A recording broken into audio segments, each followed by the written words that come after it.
இங்கே வேத வார்த்தையில் இதை நான் சொல்ல கடமைப்பட்டிருக்கிறேன். வஸ்திரம் எப்பொழுது ஆதி மனுஷர்களுக்கு போச்சு?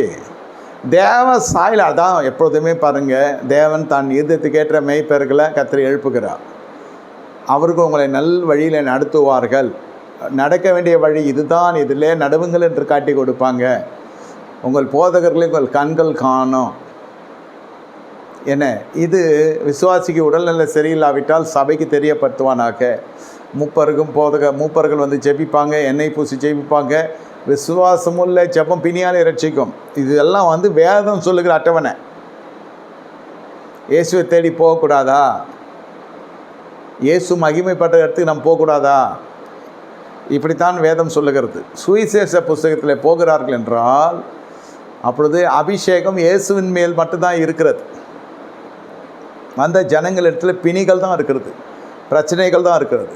பரிசுத்தாவி பொழிநெறப்பட்ட பொழுது நீங்கள் பார்த்தீங்கன்னா விசுவாசிகள் என்று வருகிற பொழுது அத்தனை பேரும் சபைக்கு தான் அவர்கள் கட்டுப்பட்டிருந்தார்கள்.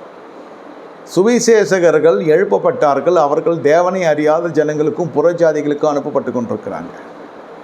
ஆனால் இந்த சபையில் தரித்திருக்கிறவர்கள் உபதேசத்திலும் அப்பம் பிட்களிலும் இதில் தரித்து தலைவர்கள் காணப்படுகிறாங்க. தர்ம காரியத்துக்கு தலைவர்கள் ஜனங்களை பிரித்து எடுத்து அனுப்புகிறாங்க. சுவிசேஷகர்களை பிரித்து எடுத்து அனுப்புகிறாங்க.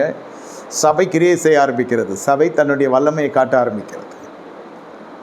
ஜனங்கள் தன்னுடைய விசுவாசத்தையும் உண்மையையும் காட்ட ஆரம்பிக்கிறாங்க. உண்மையற்றவர்கள் புறம்பே தள்ளப்பட்டு கொண்டிருக்கிறாங்க. நடைமுறை சொல்லுகிறேன். இந்த இடத்துல வேற்று உபதேசம் உள்ளே வருகிற பொழுது, வேற்று தலைமைத்துவம் உள்ளே வருகிற பொழுது இதுவும் வேண்டும் அதுவும் வேண்டும். தேவன் நாமம் தரிக்கப்பட்ட 2 மார்க்கத்தில் இருதலை கொண்ட ஒரு துருகமாய் போய் கொண்டிருக்கிற பொழுது உங்கள் வாழ்க்கையில் பூரணம் கெட்டு போய்விடும். உபதேசத்தில் நிலைத்திருக்க முடியாது. பிரசங்கம் செய்கிறது வெளியில் நடக்கும் பிரசங்கங்கள்.